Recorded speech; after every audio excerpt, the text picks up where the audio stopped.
В выставочном зале Союза художников Туркменистана открылась выставка изобразительно-прикладного искусства, посвященная году кладезь разума Махтумкулиев Раги.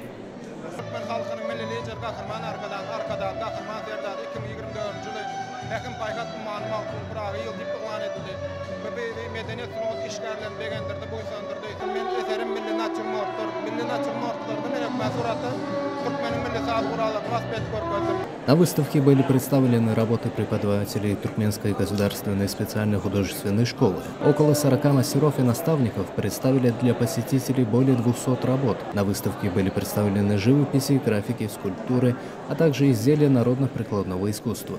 В своих произведениях мастера искусств отразили образ поэта, эпоху, в которой он жил, исторические события того времени.